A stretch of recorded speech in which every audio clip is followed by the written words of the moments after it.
बिस्मिल्लाहिर्रहमानिर्रहीम। Biology first year chapter number 2 हमने start किया हुआ था बायोलॉजिकल मॉलिक्यूल्स के बारे में कि ऐसे कौन से मॉलिक्यूल्स हैं जो लिविंग थिंग के अंदर मौजूद होते हैं या जो लिविंग थिंग की कंपोजिशन में रोल अदा करते हैं। तो इससे पहले हमने वाटर के बारे में पढ़ लिया था और कार्बोहाइड्रेट्स के बारे में। आज हमने जो मॉलिक्यूल डिस्कस करना है जो लिविंग थिंग के अंदर मौजूद होता है वो है हमारे पास लिपिड्स। तो लिपिड्स के बारे में हमने ये पढ़ना है कि लिपिड्स होते क्या हैं, इनकी क्लासिफिकेशन क्या है और उसके अलावा हम लिपिड की स्ट्रक्चर्स के बारे में पढ़ेंगे। अगर हम बायोलॉजिकल मॉलिक्यूल को देखते हैं तो लिपिड जो होते हैं बाय परसेंटेज मैमेलियन सेल में 3% और जो बैक्टीरियल सेल हैं उनके अंदर 2% मौजूद होते हैं। तो सबसे पहले हम लिपिड को डिफाइन करेंगे कि लिपिड बेसिकली होते क्या हैं। लिपिड्स आर हेट्रोजीनियस कंपाउंड, के जो लिपिड होते हैं ये क्या होते हैं, हेट्रोजीनियस कंपाउंड होते हैं। दूसरे नंबर पे हमारे पास आ जाता है ये क्या है, नॉन पोलर है and related to fatty acids is called या आर कॉल्ड लिपिड। के लिपिड ऐसे मॉलिक्यूल्स होते हैं जो क्या होते हैं, हेट्रोजीनियस कंपाउंड होते हैं। हेट्रोजीनियस कंपाउंड मींस ये है कि इसमें डिफरेंट किस्म के ग्रुप जो होते हैं इंक्लूड होते हैं। उसके अलावा इसमें क्या होता है, नॉन पोलर होते हैं। नॉन पोलर होने की वजह से ये क्या होते हैं, पानी वगैरह में सॉल्युबल नहीं होते and related to fatty acids, और जिनका ताल्लुक क्या होता है, फैटी एसिड से होता है। इन्हें हम क्या कहते हैं, लिपिड्स कहते हैं।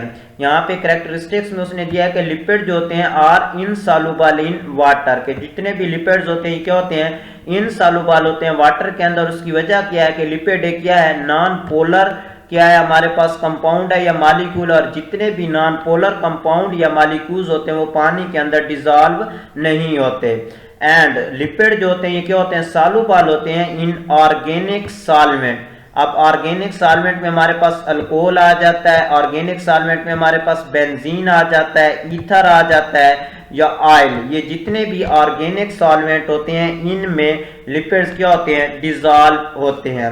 लिपिड को फर्दर क्लासिफाई किया है 4 मेजर क्लासेस में। सबसे पहले नंबर पे हमारे पास आ जाता है असाइल ग्लाइसरोल।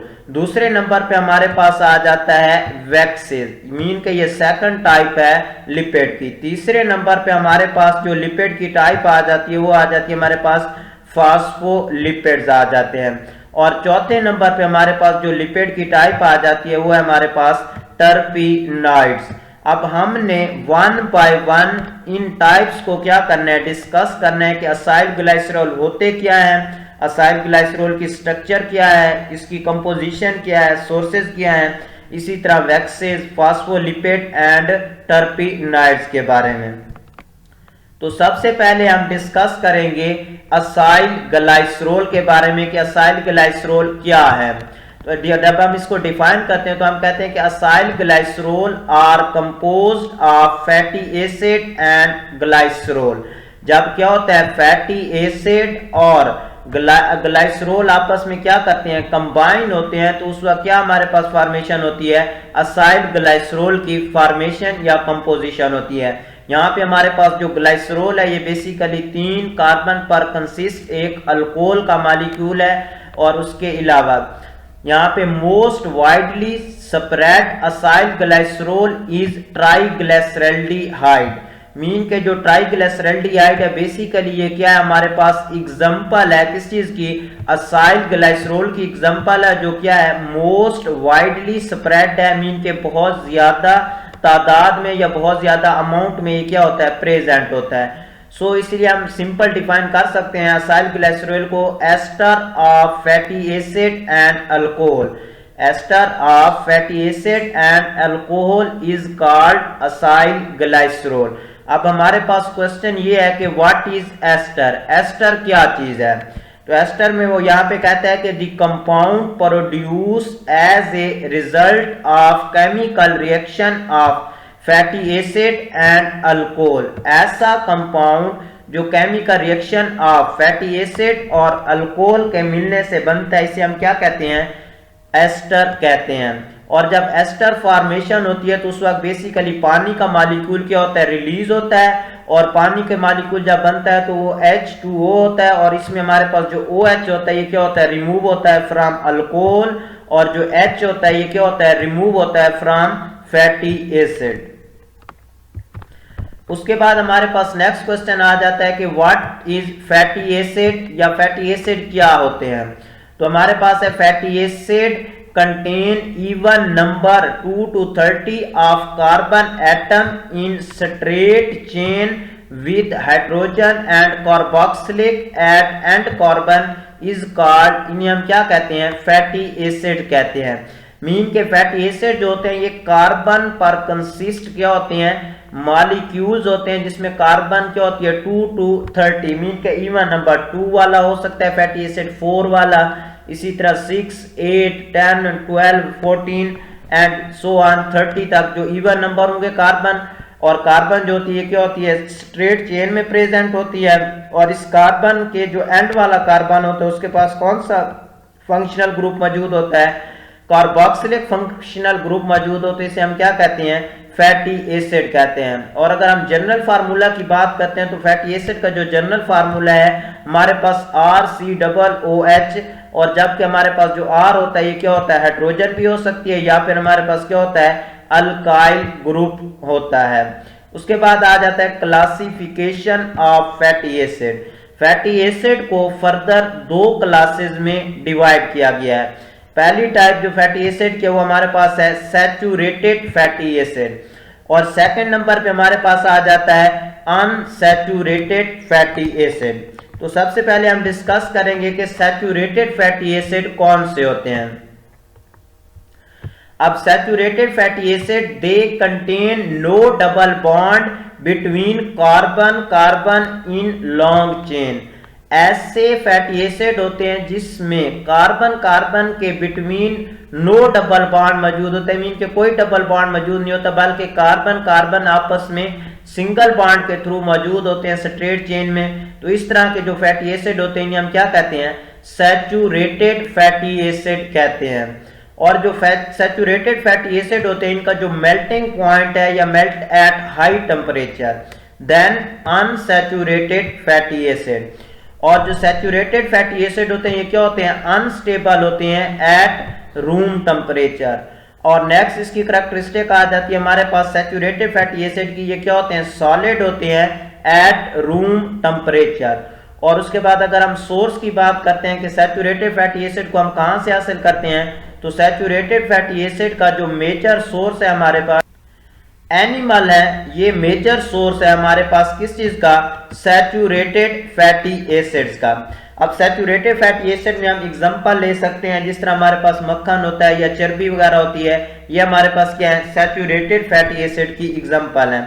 अब यहाँ पे हमारे पास एसिटिक एसिड है, ये सैचुरेटेड फैटी एसिड की एग्जांपल है। इसी तरह ब्यूटेरिक एसिड है जिसमें कार्बन 4 होती है, ये सैचुरेटेड फैटी एसिड की एग्जांपल। इसी तरह पाल्मिटिक एसिड है जिसमें टोटल सिंगल कार्बन होती है और स्ट्रेट चेन में कार्बन कार्बन के बिटवीन सिंगल बॉन्ड प्रेजेंट होता है। उसके बाद सेकंड टाइप में हमारे पास आ जाते हैं अनसैचुरेटेड फैटी एसिड। अब अनसैचुरेटेड ऐसे फैटी एसिड होते हैं जो स्ट्रेट चेन में up to 6 double bond in long chain between carbon carbon, mean कि अगर कार्बन की एक स्ट्रेट चेन है तो उसमें कम से कम 1 और ज्यादा से ज्यादा अगर 6 डबल बॉन्ड हो, तो इस तरह के जो फैटी एसिड होते हैं इन्हें हम क्या कहते हैं, अनसैचुरेटेड फैटी एसिड कहते हैं।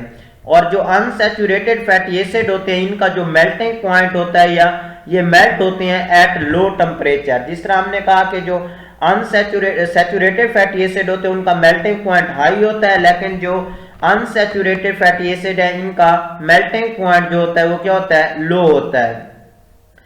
Unsaturated fatty acid are liquid at room temperature, mean के जो अनसैचुरेटेड फैटी एसिड होते हैं ये क्या होते हैं, लिक्विड होते हैं रूम टेम्परेचर पे। अगर हम पीछे पढ़ चुके हैं सैचुरेटेड फैटी एसिड के बारे में, तो सैचुरेटेड फैटी एसिड जो होते हैं रूम टेम्परेचर पे सॉलिड फॉर्म में प्रेजेंट होते हैं। उसके बाद सोर्सेज की बात आती है, तो जो मेजर सोर्स है अनसैचुरेटेड फैटी एसिड का वो क्या चीज है, प्लांट्स हैं। मीन कि हम प्लांट से अनसैचुरेटेड फैटी एसिड जो है ये ऑब्टेन करते हैं। और इसमें हमारे पास एग्जांपल आ जाती है ओलिक एसिड की। अब यहाँ पे नेक्स्ट वो कहता है कि जो fats oil are lighter than water and they have specific gravity 0.8। यहाँ पे वो ये कहता है कि जो फैट्स होते हैं या ऑयल होते हैं, इनकी जो ग्रेविटी होती है वो क्या होती है, लाइट होती है, कम होती है एज कंपेयर टू वाटर के। इसमें सिंपलेस्ट है कि अगर आपके पास एक गिलास वाटर है, वाटर के ऊपर हम क्या करते हैं, ड्रॉप ऑफ लिपिड मीन के घी का हम डालते हैं या मक्खन वगैरह का, तो वो क्या करते हैं, उसके पानी के ऊपर तैरता है। तो उसके पानी के ऊपर तैरने की वजह ये है कि जो वाटर है इसकी डेंसिटी 1 होती है, जबकि फैट्स या ऑयल है तो इनकी डेंसिटी कितनी होती है, 0.8 होती है। डेंसिटी कम होने की वजह से जितने भी फैट्स या ऑयल होते हैं ये वाटर के ऊपर क्या करते हैं, रहते हैं, मीन के ये पानी के ऊपर रहते हैं, इसकी डेंसिटी कम होने की वजह से।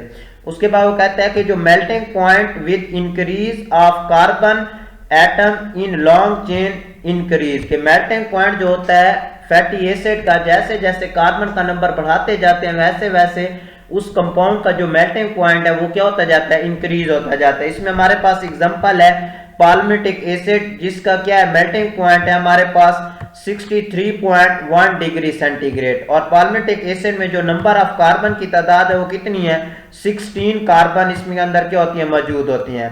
अगर हम बात करते हैं ब्यूटायरिक एसिड की, तो ब्यूटायरिक एसिड का जो मेल्टिंग पॉइंट है वो है हमारे पास -8 डिग्री सेंटीग्रेड, और जो ब्यूटायरिक एसिड है इसका क्या है, जो कार्बन की तादाद होती है इसमें वो कितनी है, 4 कार्बन होती हैं।